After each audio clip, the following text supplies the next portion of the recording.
So what is the Canadian Home Builders Association for the consumer?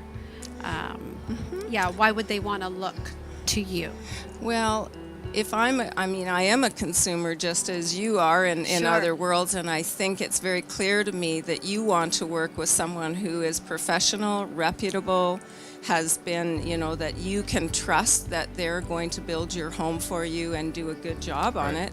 I'm sure that's how you look at it, Sandra. Absolutely. You want to do the best job. So for the consumer, they're able to actually go to our website and see the names of the builders who are members and understand that is one checkpoint on their list of how do I find myself a builder or a renovator.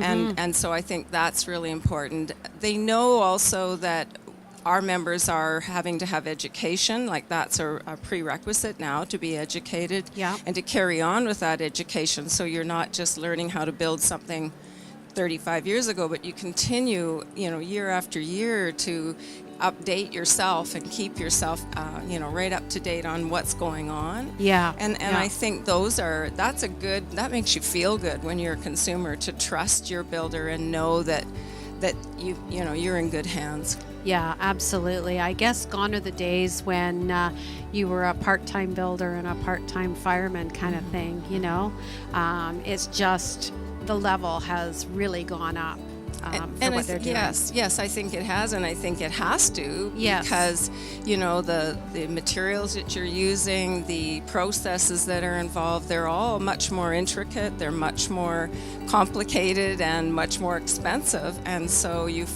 want to know. And Sandra, you can probably talk to that a little bit, but I mean that's.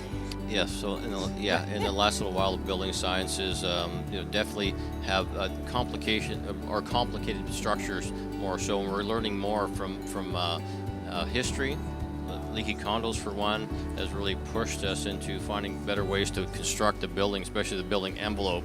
So now we're really dealing with a lot of different envelope changes in the building that are way better, healthier for you, better construction, will last a lot longer, and actually work together as a whole rather than just looking at something, like the outside of a building as it by itself. When it doesn't, it actually works with the whole building itself. So now it gets very complicated in understanding the science behind how all that works together. So with actually, it's great for me doing the CPDs, which is the continuing professional development. A lot of these courses brought the science into it that I didn't have time to go and research on my own.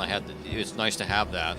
That availability for us to do that, so we understand how the whole building works together, and we can. And now I know why I'm building it the way I'm building it. Yeah. It makes way more sense, and it feels good to actually build better homes now. And if we kept on doing it the same way we were doing it before, I would think we'd be in a lot of trouble right now, for sure. And I think that, you are an expert for the types of homes that need to be built here on the Lower Mainland. And so what's been interesting to me is now when I speak to builders, though, say in Prince George, that's a different set of problems Yeah. or, rules or conditions, whatever Yeah. you want to call Sure, it. And, yeah. and so I think that here's an example of someone who's, a professional builder, renovator who understands our climate. And you're exactly right, that whole housing science is everything, is understanding that the house as a system versus just building a house.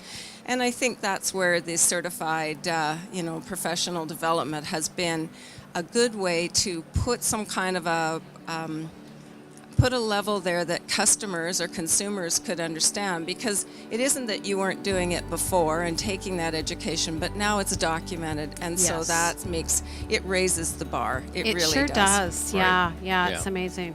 Yeah, and with that and the licensing program, which is now, did we talk about that at all? A little I bit think you about did, the yeah. licensing Yeah. for I think builders, you did. mandatory You can licensing. talk about it yeah. again, though. Sure, Yeah, please. Sure. Yeah, if you want to start off with that, and I can add to it. Well, you mean about the licensing and having to have it? Is that what you mean by that, Sandra? Yeah, and for builders, they have to have 40 points and or be actively building at the same time to collect those points. If you don't collect those points by the end of the year, then you don't get your license. Yes, And yes. you're unable to build. And that is a provincial program, right? That is not anywhere across the country like in the other provinces. So we're kind of fortunate, and as a provincial association, we have been helping or working with the provincial government on that from the beginning, because our builders were asking for something that would set them at a level Yeah, we ahead have of been just for a years, yeah. And so yes, it's 40 points, I believe. 20 of that is active building, so you Right. have to be an active builder, and then the other 20 points are something that you redo. You have to keep that up each year. So Correct. Yes.